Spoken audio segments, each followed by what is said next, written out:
Hi folks, Canadian Prepper here. So back again with another World War Z update. My friends, just imagine if the last 6 months was condensed into a day. Okay, how would you feel from the morning you woke up to the evening? It's very important that we sometimes take a more macroscopic perspective of what is actually transpiring, because it's very easy to be that frog in a pot of boiling water where, up until around 90 degrees or so, you're telling yourself, oh, this is getting a little warm, but I'm not dead yet, right? Then all of a sudden, you cross that 99-degree threshold and you find yourself in a pot of boiling water, a hot cauldron of SHTF. That is what we're moving towards. People are making comparisons to the Great Recession, to the Great Depression. Some people are saying, it's just going to be a mild recession. We're going to pull out of it right away. Barring everything goes good and we don't go into a nuclear war. And on the flip side of that, there's people saying that, no, this could potentially be much, much worse. Oil is going to hit $200 a barrel. NATO is sending hundreds of thousands of troops, or readying hundreds of thousands of troops, investing billions and billions of dollars into this war, and we are in debt up to our necks, okay? Debt that we've never ever before seen in history.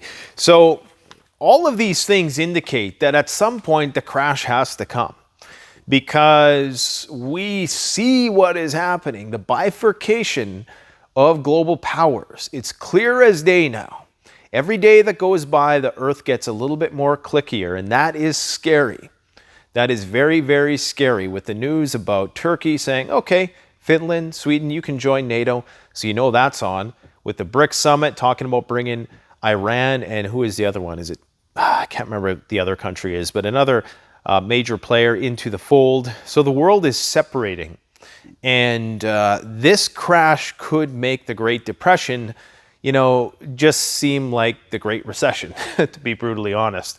So it's important at this point in time that we don't, I guess, desensitize ourselves. And I know, somebody who's watching this channel sees the progression, and you see every day we're talking about how bad things are, and it's easy to get desensitized to it. And if you are getting desensitized to it, then maybe it's important that you're, for one, you always should be pairing the consumption of this type of information with practical application of skills and preparedness. But maybe you should just take a break. Maybe you should just go on vacation and enjoy your life. The world's not ending yet. The end of the world as we know it may be upon us. But it's definitely not going to end, I don't think, unless a giant asteroid takes us out. So anyways, let's talk about the daily news. As you guys can see, we got some more harvest right in today. Just got a large shipment in, about 75% is accounted for. We still have to contact some people who wanted to do pre-orders. We're not doing pre-orders on these just because the supply chain, we never know if the shipment's actually going to get here. It finally got here. So if you want to pick up a Harvest Right freeze dryer, go to the website. I don't really have the patience to explain exactly what it is again, but you can get one through our website. So go check it out. And if you want more information on it, go through the links in the description, and maybe I'll show you what a freeze dryer is exactly, just so you know what I'm talking about. Just take you for a little walk through the warehouse here. Now, a lot of people will say, hey, you can make money during a recession. That's the best time to make money, is you make money when you buy the dip, not when you sell the rip. That's what the stock market gurus say. That's true, but we're in unprecedented times. We're in debt up to our frickin' necks. We're at the point where we might be seeing a changeover of the global reserve currency. We are in a war which is getting hotter and hotter by the day. It is not calming down. And I do think that the prospect of a nuclear exchange is growing increasingly more likely, especially when you have the political situation in the United States. That is a scary situation, because any president who has, there's been no lame duck presidents during the time of war. I want to show you guys something. Check this out. Oh, let's see here. Let's go. So this is what we're working on here. I have my outdoor garden and I have my indoor garden. And tomatoes aren't doing so hot, but we're experimenting right now with various lighting, water cycles, and all that good stuff. I got an expert helping me out with this. This is not as easy as you might think to grow vegetables, nutrient-dense and calorie-dense vegetables, indoors, okay, in a way which is sustainable. That's the thing. So we're going to be hooking up some solar system here with Me Energy pretty soon. If you haven't seen our video on that, go check it out today. The potatoes are loving it in here, and that's really reassuring for me, because potatoes are one of the calorie foods. And if you can grow potatoes indoors sustainably, let me try to turn this thing here, then if you ever had to grow food indoors, especially if you live in a climate like mine, then that's going to be very important. So I'm happy about that. I'll show you what this freeze dryer looks like here.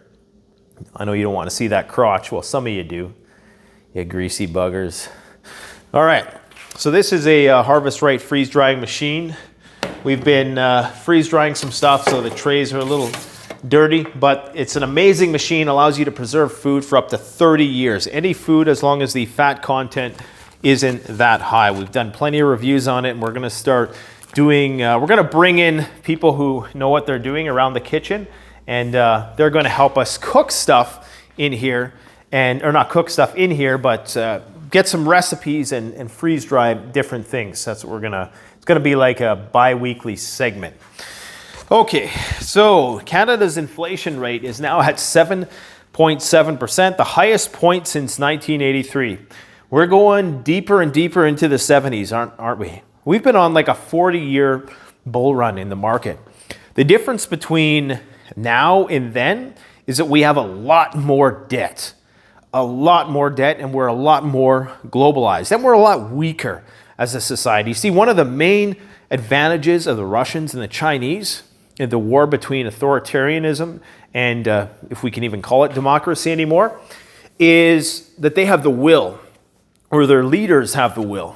You see here, we ain't going to fight for that. Ain't nobody got time for that, right? That's like the motto of North America, is ain't nobody got time for that. We got better things to do than go and fight in a war. See, the Russians, they not only have the historical sentiments that are attached to, defending their country, but they also have a high degree of faith in their leadership. I think it's something like 75 to 80%. I don't know where exactly those numbers are floated, but this is a number which is even reported by Western media. So they have the will to sacrifice people. Historically, they've always been willing to throw more and more guys at the problem until the problem gets solved, and they'll call that a victory, whereas we might not call that a victory. If we lose 1 million guys, we might call that a defeat, even though we maybe won something. So it's very important to realize that, and especially with respect to our tolerance, our pain tolerance. We are used to calling in airstrikes. We're not used to fighting on the front lines for a cause which is very hard for us to rationalize. Okay, maybe if they were coming over here on the boats, it would be easy. It would be easy to, conjure up that patriotic spirit and want to fight for your country.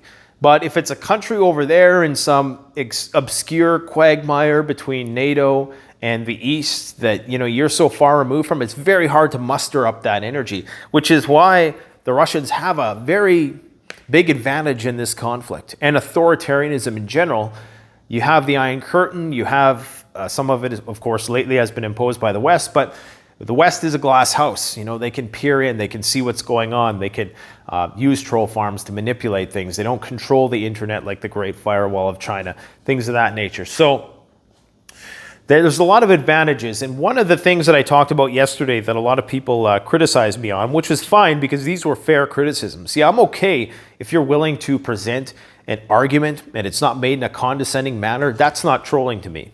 Some of you guys yesterday, for example, you said, I mistakenly spoke and I said that the bridge from Crimea connected to the Ukrainian mainland, whereas it actually connects to the Russian mainland. You were 100% correct, and I stand corrected. That was just one of those off-the-cuff factoid things, geographical things that I can't always can't keep all the balls in the air, but we try. But with respect to what I said yesterday, part of the criticism was that for the longest time I've been talking about how Russia hasn't been deploying a lot of their more sophisticated weapon systems, at least for the first 3 months of the conflict. And this was true by and large. They were reserving their best men. They were reserving their best, their most trained fighters. Their most, with the exception of the Chechens and the Wagner Group and some of these more elite soldiers, they were using their more expendable resources, okay, for the first part of the war. And then around a month ago or so, they started busting out their 5th generation fighters and their more sophisticated missile defense radar systems, electronic warfare jamming systems, the heavy artillery, right?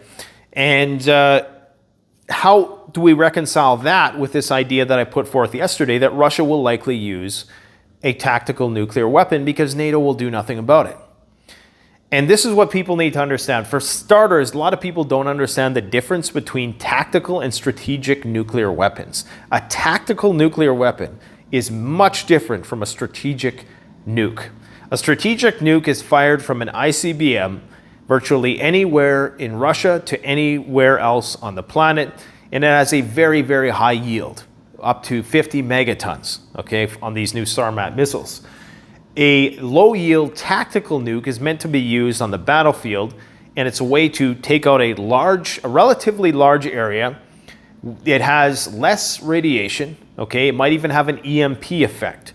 But I do not think, based on what we have seen so far, and the argument I was making is that if and when Russia does deplete their cruise missile stockpiles, or they sense that this war is going to be going on for a long time, and here we are sitting on 2,000 tactical nukes, low-yield tactical nukes, not the strategic ones, of which they have thousands of those also, they're going to start saying to themselves, is NATO really going to, challenge us if we were to drop a nuke?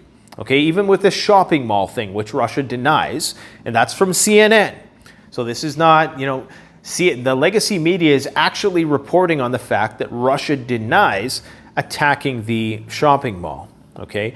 And we're seeing countless events like this where there's these allegations of war crimes and nothing is done about it. So what does that tell us? That means that the line is being pushed back. Even if Russia wasn't responsible, or if they were, the response, is what's important. You need to have a response that is going to anger the European people, not just the leadership, okay? Because right now, all the leaders in the West are under the gun. The people are not satisfied, not nearly as happy, ironically, as they are with, in the East with Putin, okay? So what this means is that they need an event which is so catastrophic and just makes people's blood boil with anger that they are willing to directly engage the Russians and risk thermonuclear annihilation. It's only when people in the West understand what is on the line with respect to losing the dollar as a reserve currency and the economic fallout that is going to come with that, and the potential for, and I say potential because this is how it's going to be crafted, for Russian imperialism to continue to persist. The Russian threat, the Russian menace, okay? The Russophobia is not high enough yet to not create a revolution if they start conscripting people with the draft. I just read an article yesterday that said only like 23% of American males are ready to fight, okay? And that's still millions of people.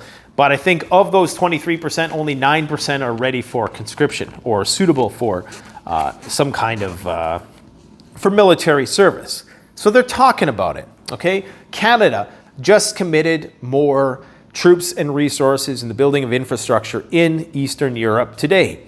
we just had a message, an anonymous message last week that was saying that they're going to be sending more troops. And this is why I really appreciate you guys sending me that information. Obviously, we do our best to try to vet and sift through, what's BS and what's real. Turns out that was 100% accurate. They are going to be sending more troops. And of course, NATO as a whole is bolstering its forces up to 300,000 troops. So I know that sometimes we get desensitized to these things. And it's important, though, right now we understand that this is a marathon. And the situation is going to get far worse. There's talks that the price of oil could potentially hit $200 a barrel, and that economists within Washington are already starting to strategize what that might look like and what the impact is going to be. It's really a matter at this point, especially with the Fed and the Biden administration, and the political aspect of this is they're going to want to get reelected, and any wartime president has always been reelected, right? So the Fed right now is already talking about, well, maybe we should calm it down a little. Maybe we should start the money printer again, okay? And they do that, everybody's going to be happy for a while, but that's when you're going to see that, what do they call it, market melt up, where the price of everything skyrockets and even your stock portfolio starts to go up again, and everybody's happy for a minute until they realize, oh shit, it's 1929 all over again.